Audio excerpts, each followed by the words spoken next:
Hey, you're watching a documentary business webinar. I'm Peter Hamilton, and our guest today, again, is the deeply researched expert, Dan Salerno. Great to have you back, Dan, because today we're moving on from Nat Geo and we are going to look at discovery. Thanks, Peter. Yeah, I'm looking forward to this one. It's obviously my old hometown, if you will, and another part of the career. Oh, you have many great hometowns and you've got terrific professional knowledge that's come from it, Dan. Dan, there's a kind of a context here, and that is that our trades and our professional discussions are full of the end of the documentary universe and the end of uh, of programming that's being replaced, phased out by celebrity-driven creators and the online universe. And our message is that there's still beef left on the table, and that particularly we looked at Nat Geo last week. There's a, you know, really, it's not a $6 million business that it was in 2016, but neither is it a $500,000 business that it was in 1981 when documentaries were distributed on 16 mil. There's still a lot of work being commissioned. And so today we're going to figure out where's the beef at Discovery. Yeah, it really is.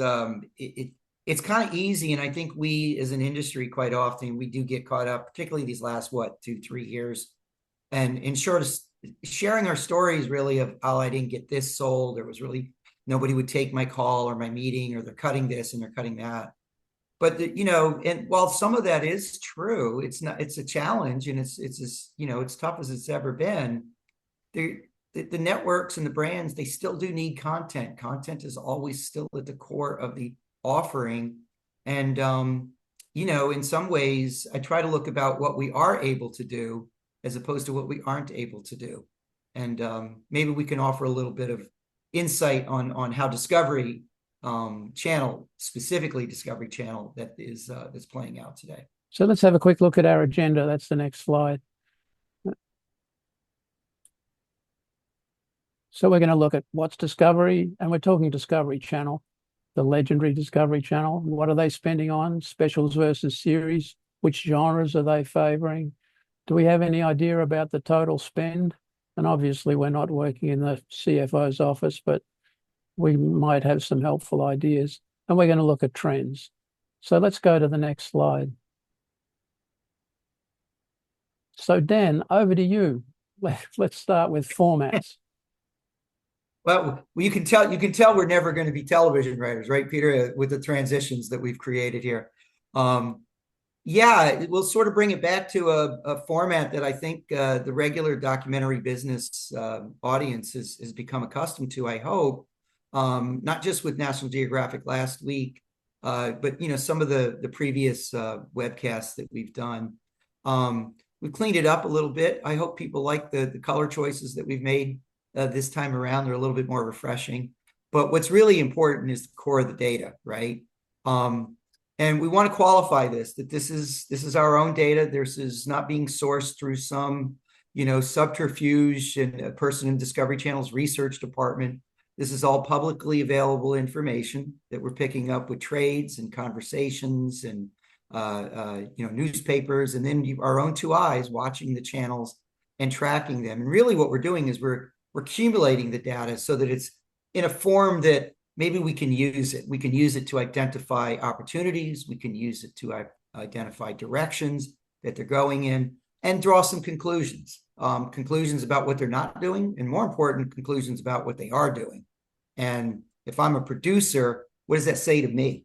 Where is that gap, that opening that maybe I can fill with my idea, or maybe I can knock on their door and propose something. So what we've got here is what we're really looking at as format. In this case, when we mean format, what we're really talking about here is series, limited series, and specials, the lengths, basically. Series are pretty obviously defined, multiple episodes, single title. Limited series, which is very minimal or non-existent in the case of Discovery. But limited series, I've defined as roughly 3 or 4 episodes, tends to be the industry definition. Self-contained, not an ongoing returnable series. Specials are pretty much easy to figure out. They're either 1 hour or 2 hours in our formats. 2 hours do tend to be quite often feature docs, depending on the brand. A lot of times they're just really good, lengthy single subject stories, which Discovery has done. And we'll talk about that as we get into it. And the specials are singles. We'll talk about that a little bit as well. In the case of Discovery, specials, 1 hour specials, are very, very minimal and limited. And in fact, the only reason those numbers for the past 2 years look a little inflated and it's because it's Shark Week. I've defined Shark Week as a series of specials, and they do about 20 new hours every year for Shark Week. So it's really all sharks all the time when it comes to their specials inventory. That changed a bit in 25, and we haven't seen the announcements yet for 26. So that line will get populated, and those numbers will go up as those announcements come out. Well, let's look at series. Let's pull those numbers apart. Dan, starting in 2024, there were 42 titles, and that accounted for 461 hours. So it's, more than 10 hours per title. Yeah, it's a healthy number. And in fact, it's interesting. One of the things that we're not reflecting here in this chart, but that I do sort of kind of keep an eye on a little bit behind the scenes with just sort of the raw numbers is, what is the episode count? The average number of episodes per series, because it's one of the ways when a channel is confronted with a budget cut is, you either cut the volume of things you do. So 42 becomes 36, right? In from 24 to 25. You also cut the number of episodes, because if I can trim a 12-part series down to 10 episodes, I still get to keep the brand. I drop 2 episodes. Let's say they're running $300,000-$400,000 a pop. I just saved $600,000-$800,000 off my budget, but I never lost the brand. And you start kind of trimming. You try to do that first, right? Eventually, if the cuts become significant enough, you do have to start losing, full-time brands themselves. And we see that not just with Discovery, but all the way from broadcast, through to the smallest of cable networks. With Discovery Channel, Dan, there's no drastic cut here. It's basically, slightly more than 10 episodes per title, running right through until the partial count for 2026. It really is. In the last 3 years, they haven't dropped drastically. It's just below 11 episodes per series on average. I will say, if we were to track back 4 or 5 years ago, that number was sitting closer to 13 and 14 episodes. Oh, really? Per series. And so you're seeing that. The other thing that doesn't quite show up on this chart, but we'll probably talk about it as well, is Discovery has done really well with creating 2-hour episodes, right?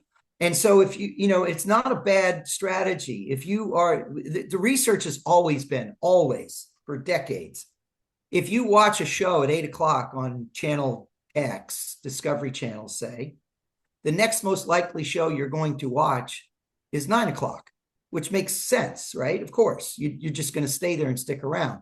And that's why channels programmed heavily, of course, with lead outs and lead ins and really trying to make compatibility. But in the age of DVR and streaming, where really every individual is their own programming person, recording almost everything and deciding what to watch that night, lead in and lead out are a little bit less significant. They're important, but they're not as important as they used to be. Okay. So what do you do to hold on to your audience? You make it a 2-hour film instead of a 1 hour. The economics are a little bit better. The cost per hour comes down as long as the story can sustain. And with Discovery, they've done it pretty well with some of their significant brands. Naked and Afraid is almost exclusively 2 hours, with the exception when stories require it to be 90 minutes or an hour. There just isn't enough to stretch in that sense. Homestead Rescue is 2 hours. It's the other one that I'm blanking on right now. It used to be Deadliest Catch, did occasionally a 2-hour film in there. Gold Rush does the occasional 2-hour film. So what they do is they really, capture a high volume of hours, even though the volume of episodes is still remaining fairly consistent in that 10 to 15 range. but it's a great So way to hold on to audience in the linear universe. Dan, as I look at the table, I guess my big takeaway is that Discovery is really, when it gets down to it, only spending money on series, and they're series of round about 10 or 11 episodes. They're not spending money on limited series or 2-hour specials. And I think you mentioned a few minutes ago that their 1-hour specials, which don't show up for 2026 yet, are almost entirely Shark Week.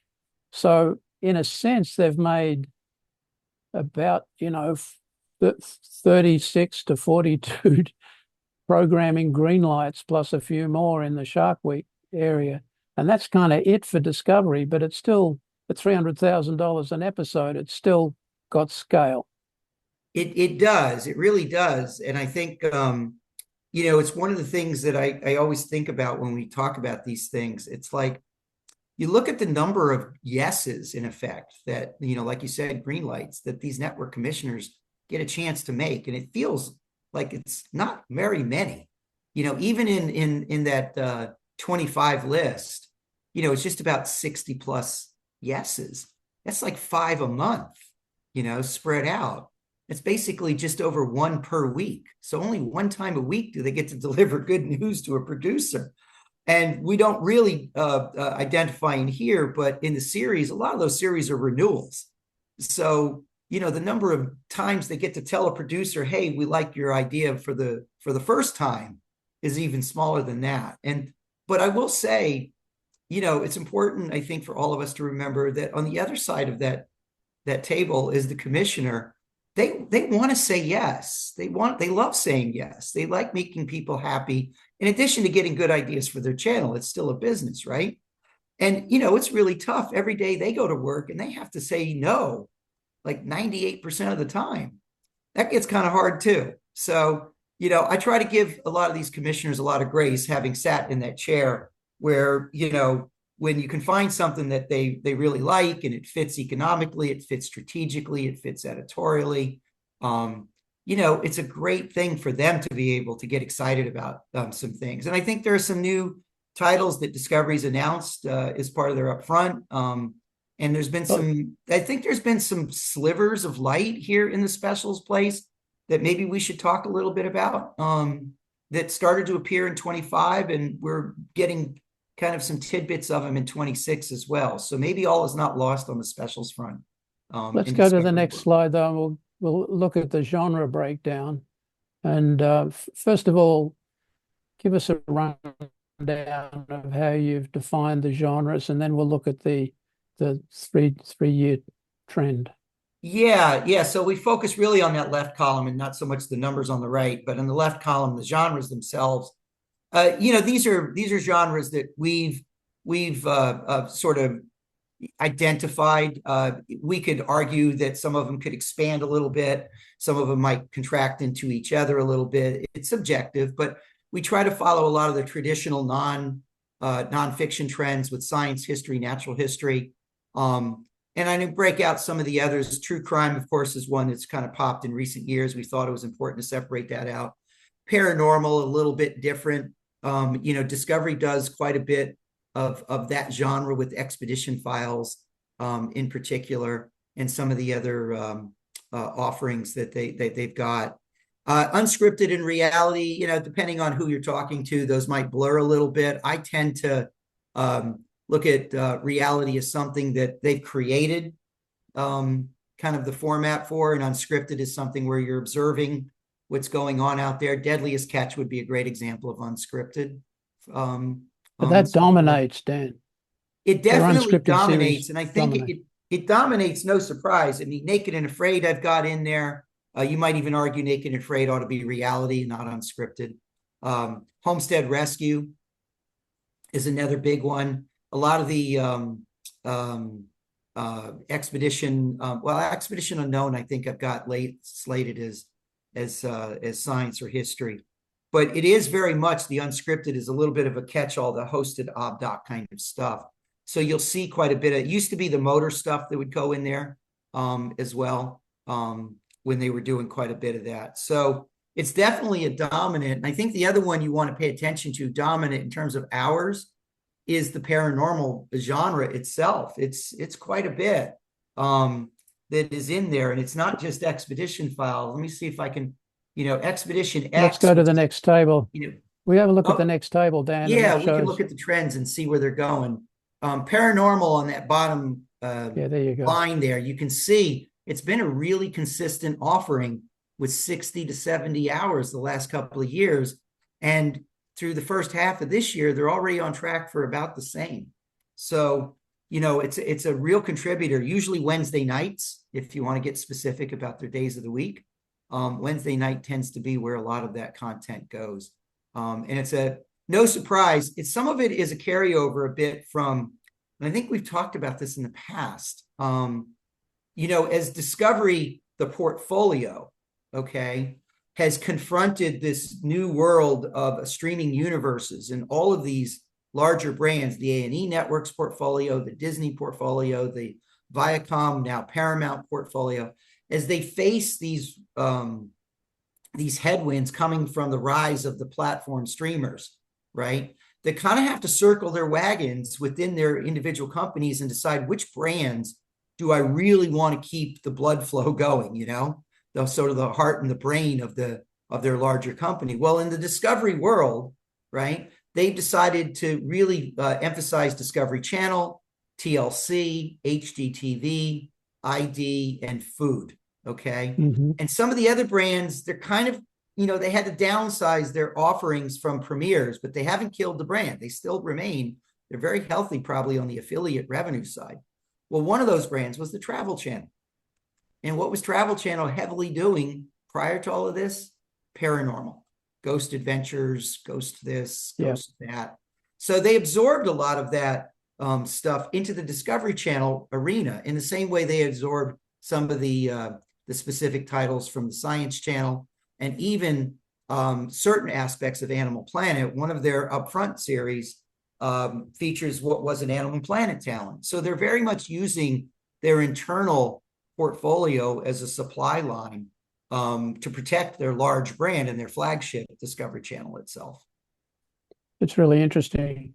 Dan, natural history goes to zero in 2026. And is that again because Shark Week is included in natural history and hasn't been greenlit yet?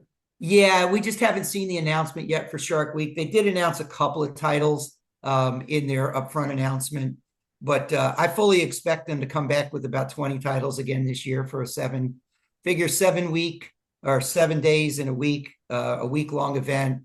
They generally do, it seems to be the last few years, they'll do 20 of the 21 hours or premieres, and then they have like some sort of floating repeat, or they end the event an hour early or something. So I expect that'll come back, but I think what's really important to take away from that is what they're not doing. And that is, outside of sharks, you're not seeing natural history. And, that is something that is not really new. If you've been paying attention to Discovery, that has been the case for many, many years, even going way before what this chart reflects. It'd be but decades. What's interesting is the brand perception remains that Discovery is the home of magnificent blue chip natural history, the way they were when they first launched the brand and existed for the first 25 or 30 years. And the truth is, as the brand has evolved, natural history has sort of faded from view. And even with the loss of Animal Planet, you really haven't seen it return. And I can only assume, it's a reflection of what works for them within their environment. I maintain that Discovery can be anything it wants to be. There are no editorial restrictions on what Discovery can do. It's not defined by a genre. It's defined by a format, nonfiction. And therefore, if natural history was pulling the kind of audiences they feel they need, they would be doing more of it. And they're not. Interesting. So coming to the where's the beef question, we're still looking in 2026 at over 400 hours, similarly nearly 500 in 2025. In 2024, nearly 500. And you threw out a number, 300 an hour, and we don't have any verification of that. But, nearly 500 times 300,000 is still a very substantial spend on this broadly defined, unscripted sector. Very much. Yeah, it is. And it's I will say that, in the early is we were talking a lot last week about National Geographic really driving some of their linear strategy with the creative use of co-productions and acquisitions as a real economic approach to getting high volume, but at a much more economical investment. Discovery, we really haven't seen that pivot yet. Discovery is still largely commissioning for its schedule here. There is, I think, one straggler acquisition I came across, if I remember right, and some smaller acquisitions that are sort of floating in. There's even a couple of specials, or certainly a single special on Chernobyl. But it's a really very, very, very limited entry point right now for Discovery, and that could be either a direction they're going to need to consider as they continue to confront economic realities.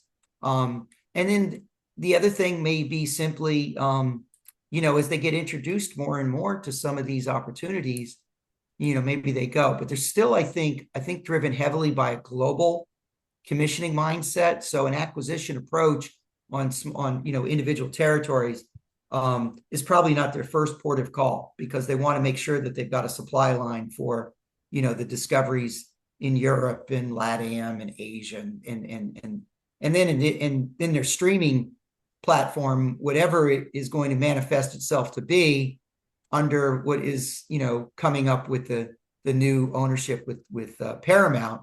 We have yet to really find out, is Discovery Plus going to be revived? Is it going to be absorbed? Is it going to sort of hold serve right now as largely a repeat service? And those are, I'm sure, strategic discussions they're having quite frequently behind closed doors, and I'm sure we're gonna see the results of that. It's a lot of rationalization to do on the Paramount side. We just noticed that the MTV documentary unit closed down last week, but and that was, I guess, both a shock and unexpected shock, because you feel it's been there for so long, it'll always be there. But Dan, I want to come back to this integration of the legacy network and the streaming platform. You made a big deal of this last week, that Nat Geo and Disney Plus are closely aligned, and programming decisions are made to the benefit of both directions, strategic directions. That's, just to be really clear, that's not the case with Discovery. Discovery is programming primarily or overwhelmingly for the channel. Is that your takeaway?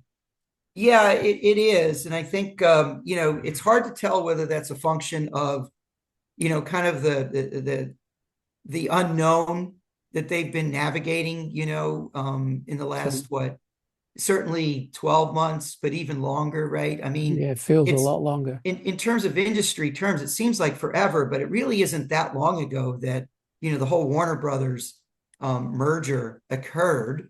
And then the Discovery team sort of took over the management of that end result merger. And, the decision was made that HBO Max was going to be the platform, and effectively it absorbed what was Discovery Plus. And then through clearly some strong feedback from their consumer base, they made the decision to hold on to Discovery Plus and not shut it down. That's probably going to prove to be really good going into this Paramount thing now. But in doing so, they really turned Discovery Plus into a rerun service. It's a place where the stuff that comes off the linear can be found. And for a lot of consumers, that was great. It was a place that they could get their Discovery content in a way without having to have the extra cost of paying for all of that HBO content. So that was fantastic. But what it also meant was that they zeroed out their investment on Discovery Plus. And from what I did hear from a few selling sources, that pitching HBO Max on nonfiction and documentary really was a non-starter. They weren't commissioning specifically for HBO Max. They were using HBO as the originals driver. So HBO was commissioning, and then they would second window it on their streaming service, HBO Max. Now, fast forward You got your Netflix conversation that was at the peak, and then it, of course, died off with Paramount coming in. So if you're inside the building at Discovery or any of their other networks, you've kind of been bounced around a lot about, well, where are we going and what are we going to do? So you're probably focused heavily on keeping your linear brand robust and vibrant, which is what they've been doing clearly with the volume of commissions that we've talked about. And yet you also kind of go, well, what's next? Because we all know that a brand without a streamer is a tough road to hoe going forward. It really is. But yet a brand with a streamer creates lots of questions about where do I prioritize and how do I integrate these two? We talked last week that we thought National Geographic and Disney Plus were really doing a great job of that. And maybe that's where Discovery is going to go once a lot of the Paramount dust settles and they figure it out, because Paramount Plus is quite the service with quite the growth opportunity, just a personal opinion there. But I think they've got a lot of great stuff there if they can just sort of get it out in front of people. And maybe that's where the Discovery portfolio brand is going to be the leg up that they need in the nonfiction part of that discussion. I notice, because I guess they've had a harder journey to get to the top. They seem to be more innovative than the other streaming platforms with respect to formats, lengths of formats, scale of view, etc. But Dan, let's have a look at your takeaways and big takeaways, and then we'll wrap it up. So you said that Discovery's in a state of flux due to the Paramount takeover. We just talked about that. Mm-hmm. And the program choices are driven by the channel versus by the streaming platforms. And that's really, any further thoughts on our the two other things that I'd like, hopefully it sort of, we hinted at there, maybe we should be a little bit more direct, as takeaways, opportunities here, I really think do exist. One is on the specials front. Certainly Discovery has kind of stepped away from the specials in the way we've discussed them, the single hours or the 2 hours. That being said, and this is again just us connecting some dots, there's not like a declaration on Discovery's part, but last year, all of a sudden they snuck in like 2 or 3 of these 2 hour or single hour specials. One was on the Titan implosion, the tragedy that occurred about 3 years ago, I think. The other one was a quick turnaround one from Pioneer Productions on the Louvre heist, where they turned it around in like 5 weeks from the event to the air date. And so you see that. They also did one earlier this year, that they, I think, picked up as an acquisition, and they modified on the Air India crash, the disaster that occurred there. They did one that was wonderful that I personally watched and enjoyed, was on the Artemis moon expedition that just happened a couple of months ago. And most recently, an acquisition from, I think it was from TVF out of the UK, on Chernobyl, because it was the 40th anniversary of Chernobyl. And we saw a bit of a frequency on some of the Chernobyl docs, and they found a nice acquisition and featured it on their channel. And it makes me wonder, are they kind of creeping back into a special strategy slowly and methodically, but with intent? Because when you start to look at all of those things I just mentioned, the thing they have in common are their events. So they're marking either an anniversary in the past, they're marking an event that may have occurred, like the Artemis expedition itself or the Louvre heist, coming off the back of that. So it just makes me wonder, if there's a few things in there. They had one that just really threw me strategically, because it kind of like just didn't seem, so I'd be curious what the backstory is if I could ever learn it. They did one that was on the Valley of the Kings, 2 hour special, dropped it in. And it's just different than what they've been doing. There was it's not an Egypt week. It wasn't an anniversary, but it was a really good show. And I can't recall who it was from, so I don't want to guess and embarrass anybody.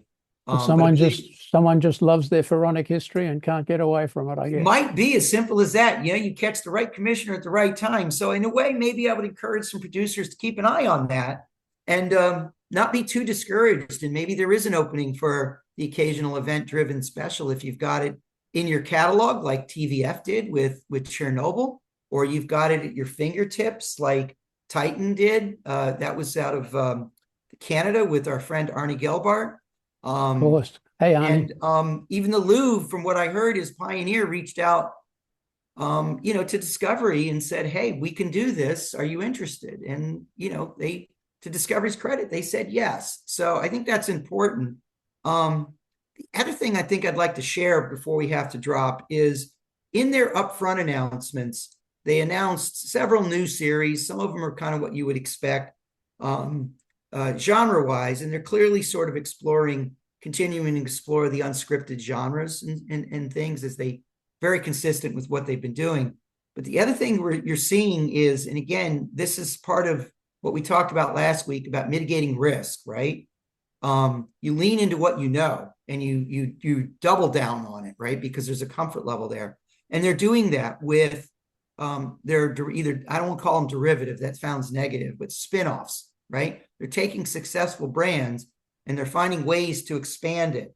For the first time, or not the first time, but recent history, they're doing a Deadliest Catch spinoff in the North Atlantic, which seems so obvious. 20 plus year legacy series that's still going strong. Why wouldn't you try to build on that? They've done Naked and Afraid, You Pick the spinoff, as they kept that brand very refreshed. Homestead Rescue just announced a spinoff series in that upfront. And then the one that I'm a little partial to, for full disclosure, because I've worked with Tom Brisley, their CEO, on some recent projects. But In the Eye of the Storm has been a really successful format series for them. And I think they're on their third season now. And they've got a spinoff that just kind of picked up on the schedule in the last month or so called Storm Chasers in the Eye of the Storm. And, I can only assume that's doing rather well. And it's a similar format, but with a different focus, a slightly more focused subject specifically on these storm chasers. But what they've done is they've unleashed in some of these formatted shows the power of user-generated video to create stories. And it's economically efficient. It can be volume-driven. And it's very refreshing and consistent with what, if you want to think in the short-term world of Instagram and TikTok, it resonates well with viewers. And I'm going to presume as young a viewer as you're going to get today on a linear network, which still is not very young. Great for cross-promotion. Keep an eye on those trends. If you're out there kind of conjuring up ideas, pay attention to them. I don't know that it's a trend. I won't commit to it, but a lot of what I just mentioned, UK producers are quite active in being a part of the Discovery portfolio. So, Dan, we're going to look into that, because one of the critical questions, we're countering the message that the industry sector, the niche, is evaporating because it's shifting over to creative influencers. We're saying there's still a lot of beef on the table, not what it was. So the question is, who gets to eat the beef or put the beef on the table? I'm mixing metaphors. So we want to know, are these programming commissioning pipelines reserved for, senior producers who have had a great history with Discovery and then also with Nat Geo and the other networks, or are the doors open for newbies? So I don't want you to answer now, but we're going to look at that in the next couple of weeks, Dan. Yeah, that's a great tease. And I think it'll be a fun discussion because some of the answers might surprise us. Yeah, no, it's really great. Dan, I think we're there. Listen, you so generously use the word "we" when it comes to the research that we're presenting in our webinar, but this is a Dan, well, appreciate Dan that. area of work, and it's really great, working with you to make it presentable. But you've dedicated yourself to accumulating the data and then asking really deep, helpful questions, and we're all really grateful for your work, Dan. And I think it's very important to the industry. Thank you. I appreciate it. It's the tough part is that when I started deciding to keep an eye on things, what's interesting to me about what's out there, despite the everything is found on the internet, it's not. If somebody's got an answer, but I have not been able to find a single source that has legacy schedules of cable channels going back older than a couple of days. You can find bits and pieces of schedules. You can find premiere dates. But if you are asking, and I've done this, if you ask for History Channel schedule on March 21st, 2021, you can't get it in full. Yep. If anything, AI will speculate what the schedule is, and of course it'll be wrong. Well, Dan, it's not quite the needle in the haystack, but you monitor the market so carefully that you're able to put together these really compelling tables that ask, lots of really big strategic questions for our industry. I know. Listen, I wanted to mention also, look, we got terrific feedback to the Nat Geo webinar Great. that we did last week, and that's available on the documentary business platform, and it's on YouTube. Dan, Amanda Groom, our great friend, is producing a session at Sunnyside of the Dock at the end of this month. And the data that you've compiled and that we've presented here is going to be presented as part of a panel that she's producing with Steven Segala, who's a friend and client at the NET group here in New York. So, and then also you're invited to give a presentation on trends in Taipei at CCDF. So, your expertise is being acknowledged, and we want to push it up a knot in the next few weeks, the next few months. So we're going to do, what do we decide, A&E next time, or is it ID, or what's I don't think next? we've picked one. We'll take a look. We eventually will get to all of them, right? We've got some pretty good info on A&E and history. Maybe we'll do those distinct from each other because they're two distinct brands. And ID is a great story. It really is. So we'll look forward to talking about that one, because there's a lot to talk about there. They're doing some great stuff. A lot of talk about true crime. So Dan, thank you so much. And Caitlin's our webinar producer. Thank you, Caitlin. Always great to have your safe hands on our webinars. So we will see you all soon. Thanks, Peter.